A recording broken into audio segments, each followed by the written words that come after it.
আজকে সকালে মুরগির ঘরে গিয়ে দেখি দেশি মুরগির নিচে হাঁসের বাচ্চার আওয়াজ। আসসালামু আলাইকুম প্রিয় বন্ধুরা, আমাদের চ্যানেলে আবারও স্বাগতম। আজকের দিনটি বেশ অদ্ভুত ছিল আমার কাছে। আজকে সকালে মুরগির ঘরে গিয়ে দেখি দেশি মুরগির নিচে হাঁসের বাচ্চার আওয়াজ। আজকের ভিডিওতে আমরা সবকিছু খুঁটিনাটি বিষয় আলোচনা করব। সম্পূর্ণ ভিডিওটা কন্টিনিউ করতে হবে, খুবই গুরুত্বপূর্ণ হবে ভিডিওটা। অনেকে আমাদের ভিডিওটি দেখছেন কিন্তু লাইক দিচ্ছেন না, কমেন্ট করছেন না, সাবস্ক্রাইব করছেন না। প্লিজ একটি লাইক দিবেন, আপনার মতামত কমেন্ট করবেন, ভিডিওটি বন্ধুদের সাথে শেয়ার করে দিবেন। এই ভিডিওতে অনেক গুরুত্বপূর্ণ ইনফরমেশন দেখানো হবে। ভিডিওটা শুরু থেকে শেষ পর্যন্ত দেখবেন। যদি হাঁসের বাচ্চা লালন পালন করি সে বিষয়ে আলোচনা করব। আশা করি ভিডিওটি আপনাদের উপকারে আসবে।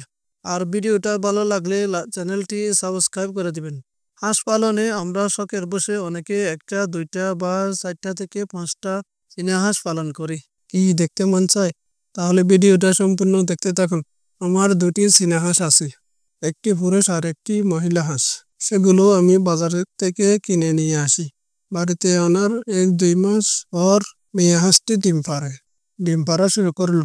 মেয়ে হাঁসটি প্রথমে 10টি ডিম পাড়ে, তারপর মেয়ে চীনা হাঁসটি খসে বসে গেল।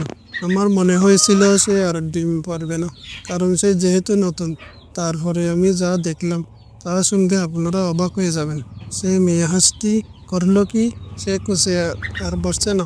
আমার মনে হয় কোনো কারণে ভয় পাইছে। 10-15 দিন ডিমে তা দিয়েছিল মনে হয়।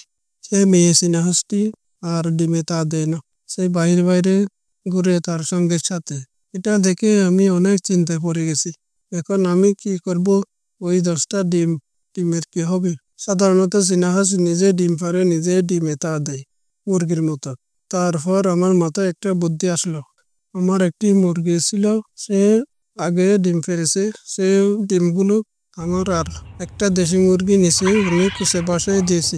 তারপর ওই মুরগি একা হয়ে গেছে, সে সবসময় ডিম ছাড়া কুচে বসে থাকতে।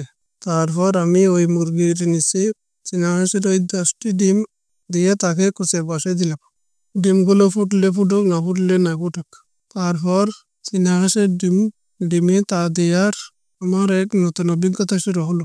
সাধারণত মুরগি নিজে ডিম তা দেয়, কিন্তু আজ মুরগির দায়িত্ব ছিল চীনা হাঁসের ডিম। শুরুতে মুরগি কিছুটা অস্বস্তি বোধ করলেও তারপরে সে ডিমের উপর বসে থাকলো। কিছুদিন পর অবশেষে তার যত্নে ফুটে উঠল চীনা হাঁসের বাচ্চাগুলো।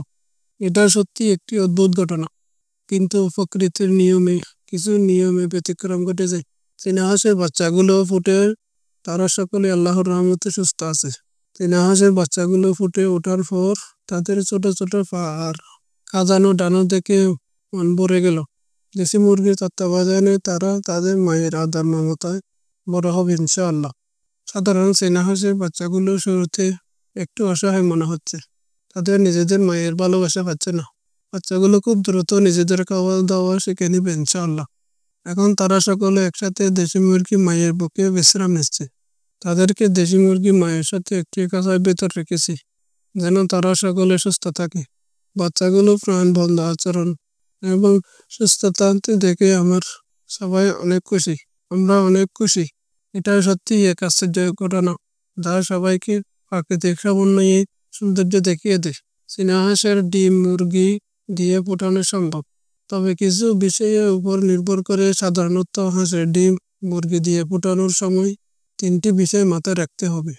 1 নম্বর, তাপমাত্রা।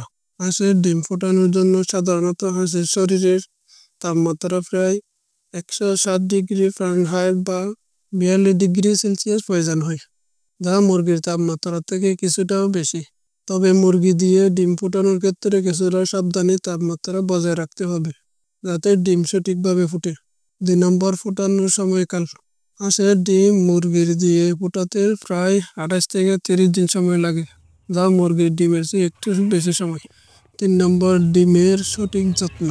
হাঁসের ডিমটি নিয়মিতভাবে উল্টানো দরকার, তেমনি মুরগি যদি ফোটানোর দায়িত্ব নিয়ে থাকে ডিমের প্রতি ওই যত্ন নিতে হবে। এমনকি কিছু বিশেষ মুরগি বা হাঁসের প্রজাতির ডিম ফোটানোর ক্ষেত্রে কিছু সমস্যা হতে পারে, তবে সাধারণত অনেকে মুরগির মাধ্যমে হাঁসের ডিম সফলভাবে ফুটিয়েছেন।